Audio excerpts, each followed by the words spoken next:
Hola amigos, ¿cómo están todos ustedes? Yo soy Luis Payán y este es tu canal para entender los temas legales de actualidad que hay en nuestro país.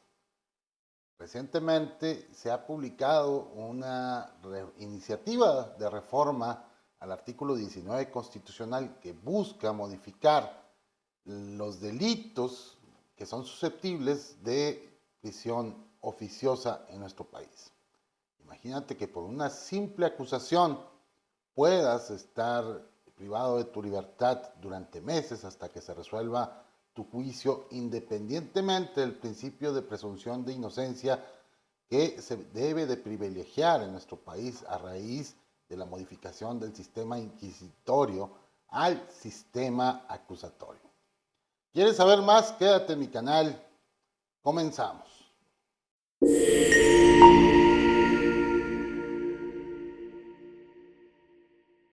Pero para comenzar a entender un poco más de cómo funciona este tema de la prisión preventiva oficiosa, hay que entender qué significa este concepto para nuestro derecho. En primer lugar, la prisión preventiva oficiosa es una medida cautelar que puede imponerte el juez para enviarte a prisión en el tiempo que dura tu proceso judicial, seas culpable o no seas culpable. ¿Qué te parece esto? Con la finalidad principalmente de que en este caso el imputado no obstruya la investigación, no pueda sustraerse de la acción de la justicia o no pueda afectar la integridad de la víctima u el ofendido. Entonces, este es el punto medular. Para imponer una medida cautelar debe estimarse en primer lugar la legalidad de la misma, la necesidad de la misma y, en tercer lugar, la proporcionalidad de la misma. No en todos los casos opera la prisión preventiva oficioso. En automático procede para ciertos delitos y es una medida que debería de ser de carácter excepcional, pero aparentemente con esta iniciativa de reforma se ampliarían estos delitos que en automático tienen como consecuencia una medida de prisión preventiva oficiosa. Es decir, si eres culpable o no, no interesa. Lo que importa es que pasarás en prisión todo el proceso penal hasta que se dicte una sentencia. Esto, en determinados casos, podría atentar en contra del principio de presunción de inocencia y de distintos criterios convencionales o tratados internacionales que ya establecen que este tipo de medidas únicamente debe ser de carácter excepcional. Actualmente, el catálogo de delitos susceptibles de prisión preventiva oficiosa incluyen el homicidio, el secuestro, la violación y la corrupción. Este catálogo se ampliaría a otros delitos más, aproximadamente son 7, entre los que se incluyen, discúlpenme, el delito de extorsión, el de narcomenudeo, el de defraudación fiscal, entre otros, que aquí se los pongo en la pantalla. Lo importante es analizar si realmente estas medidas que se pretenden tomar y estas reformas que pudieran aprobarse en los próximos días o semanas son realmente proporcionales y acordes con el derecho internacional, en particular con este último. Y cuando hablamos de tratados internacionales es donde se pone interesante el tema. Tratados internacionales y derechos humanos. Es que, a final de cuentas, ciertos organismos internacionales como la misma ONU o la Comisión Interamericana de Derechos Humanos se han pronunciado en contra de esta reforma constitucional, teniendo en cuenta principalmente que México es un estado firmante de la Convención Interamericana de Derechos Humanos y otros tratados que hablan precisamente de este tema de la prisión preventiva oficiosa, que lo consideran como una medida excepcional y en casos en el que no pudiera existir otra medida cautelar razonable para impedir lo que les decía en un inicio, la sustracción de la persona que afecte la integridad de la víctima o que pudiera obstruir en determinado momento la investigación que se lleva en su contra.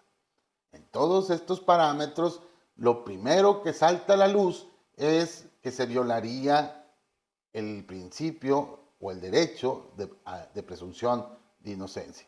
Y es en este tema que la prisión preventiva aplicada de manera automática para ciertos delitos estaría violando de manera trascendental los tratados sobre derechos humanos que México tiene firmados de manera internacional.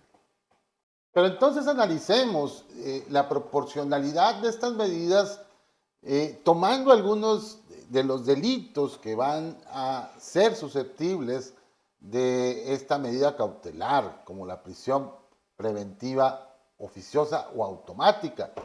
Por ejemplo, en el caso del narcomenudeo, está bien y es proporcional que a la gente que se dedica al crimen organizado y que pertenece a una célula criminal fuera objeto de esta medida.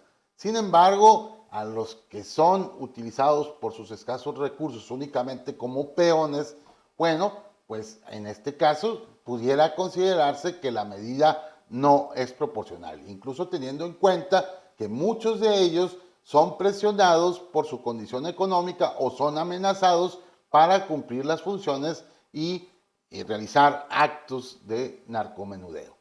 En segundo lugar, tenemos a los delitos fiscales de defraudación fiscal, en el que, bueno, aquí surge la pregunta, ¿qué vamos a meter a la cárcel a todos aquellos que cometan alguna falta en contra de Hacienda o del SAT? Lo veo muy desproporcional cuando esto pudiera solucionarse con una multa o con un procedimiento administrativo, y son cuestiones que, si bien afectan al erario público y esto tiene repercusiones socialmente, también es cierto que es posible desmendarse a través de la reparación del daño, a través del embargo o a través de otros procedimientos que pudieran recuperar este daño al erario público. Bien, tenemos también la cuestión de los delitos de extorsión, y una vez más volvemos a decir lo mismo. Cuando se trata de delitos que están cometiéndose de manera sistemática por el crimen organizado, tal vez, no tal vez, es proporcional la medida. Sin embargo, en determinados casos, cuando la extorsión, el monto o el daño que se causa es menor y se ejecuta sin violencia, en esos casos, bueno, yo considero que no hay proporcionalidad en aplicar una medida cautelar de este tipo. Y finalmente, este tipo de medidas pudiera llegar, a final de cuentas, a saturar el sistema penitenciario. Y finalmente, la gente que llega a prisión cuando realmente cometió un delito menor que no trasciende socialmente o que es de bajo impacto, termina en estas prisiones envolviéndose en muchos casos dentro del crimen organizado. Entonces, ¿cuál va a ser el beneficio social a final de cuentas? Tal vez a corto plazo estemos resolviendo un problema que a largo plazo va a aparecer con más fuerza. Entonces, todo esto de ampliar los delitos porque sí, nada más, bueno, pues atenta precisamente contra el principio de proporcionalidad que tanto costó introducir dentro del Código Nacional de Procedimientos Penales, y que establecía que para que una persona pudiera estar bajo la medida de la prisión preventiva, bueno, pues esta medida debía ser tomada cuando esto fuera adecuado y necesario, pero no de una manera automática, tal y como lo establecen los tratados internacionales. Y ahora quiero platicarte un poco de mi experiencia como abogado participando en la defensa de imputados, acusados e inculpados a través de los dos sistemas que han imperado en nuestro país, el inquisitorio y el acusatorio. Uno puede darse cuenta de la diferencia que es que una persona acusada tenga libertad dentro del proceso penal, porque esto le permite sustentar por lo menos económicamente su defensa o la recolección de ciertas pruebas que pudieran requerir alguna erogación económica. Entonces, bien, cuando estábamos en el sistema inquisitorio, todos los acusados eran considerados prácticamente como culpables, aunque se dijera lo contrario. O sea, sí existía el principio de presunción de inocencia, sí existía ese derecho, sin embargo, prácticamente en el sistema inquisitorio era el acusado quien tenía que demostrar su inocencia y no el agente del Ministerio Público el que debía de demostrar su culpabilidad. Hoy en día, el agente del Ministerio Público está obligado a demostrar la culpabilidad del acusado, situación que no acontecía en el anterior sistema. Y esto provocaba mucha desigualdad en los procesos judiciales de tipo penal, porque había muchas personas que carecían de los recursos y de la educación para poder demostrar su inocencia cuando realmente lo era. Y por este motivo mucha gente inocente estaba privada de su libertad durante su proceso y en algunos casos tenían que esperar más de un año para que se resolviera su juicio, para que se le dijera que era inocente. Incluso pasaban 2 o 3 años para eso. Y había situaciones también en las que una persona pasaba su proceso en prisión preventiva y al final era absuelto, pero los años que pasó en esa prisión preventiva superaban por mucho la penalidad del delito que supuestamente había cometido, ¿no? Entonces, híjole, pues aquí, en base a la experiencia y teniendo en cuenta que el artículo primero de la Constitución habla de la progresividad de los derechos humanos, es decir, que no haya retrocesos, que vayan ampliándose conforme pasa el tiempo, en primer lugar. Segundo lugar, este mismo artículo primero nos dice que habrá que interpretarse el artículo que otorgue mayor protección a la persona. Y en este caso son los criterios de convencionalidad o las normas de carácter internacional que evidentemente afirman y determinan que la prisión en automático, la prisión preventiva automática u oficiosa es y debería de ser únicamente una medida necesaria y de carácter excepcional. Y aquí está otra de las ideas inmiscuidas. Realmente la prisión preventiva de manera oficiosa evitaría la criminalidad que existe hoy en nuestros días, realmente amedrentaría a los delincuentes para que sigan realizando los delitos que cometen a diario. Es una medida de prevención del delito, una prisión preventiva, una medida cautelar de este tipo. En mi opinión, no. Yo quisiera conocer tu opinión, realmente, pero en mi opinión es muy difícil que esto disminuya el índice delictivo de nuestro país.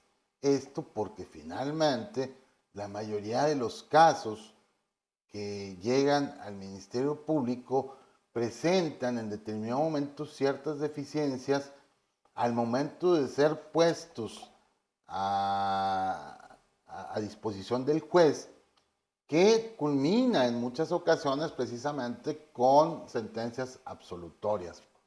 Finalmente, sí, ya lo mantuviste encerrado al acusado durante mucho tiempo, pero lo ligaste o lo relacionaste con el mundo de la delincuencia que permea o que se vive dentro de una prisión. Sobre esto que comenté de las fiscalías, no es por la falta de capacidad de los fiscales, sino también debe de considerarse que los recursos con los que ellos cuentan a partir de la introducción del sistema acusatorio no son los mismos recursos ni el mismo la misma fuerza de autoridad que anteriormente tenía un fiscal en el sistema inquisitorio. Espero tus comentarios y sí me gustaría mucho conocer tu opinión acerca de este tema. Aún no está definido, falta que pase el proceso legislativo, ya lo conocemos porque lo hemos visto en otros temas dentro de los videos, Sabemos que tendrá que pasar por la decisión de las tres cuartas partes, de las dos terceras partes de del Congreso de la Unión, y luego por la mitad más uno de los congresos estatales para que esta reforma se apruebe. Sabemos que no va a ser difícil que se apruebe, sin embargo, yo creo que aún está a tiempo para poder cambiar esta situación. En lo particular, no me gustaría que hubiera un retroceso en la cuestión de los derechos humanos en nuestro país. Finalmente, lo que hay que determinar de esta reforma es qué es lo que nosotros preferimos como sociedad, porque mientras a nosotros no nos toque no hay ningún problema, ¿sí? Pero aquí estamos poniendo en una balanza lo que se supone que va a producir tranquilidad social, que no lo ha producido, no lo producía con el sistema inquisitorio, no lo va a producir con una medida cautelar de este tipo. Eso yo creo que lo puedo asegurar. Pero, bueno, está la balanza y hay que ver qué es lo que sucede en las próximas semanas con esta iniciativa de reforma. Yo soy Luis Payán, te agradezco mucho que hayas visitado mi canal nuevamente. Suscríbete, comparte si consideras que este tema es de interés para alguien más. Comenta, espero tus preguntas, yo con gusto las responderé. Me despido. Hasta luego.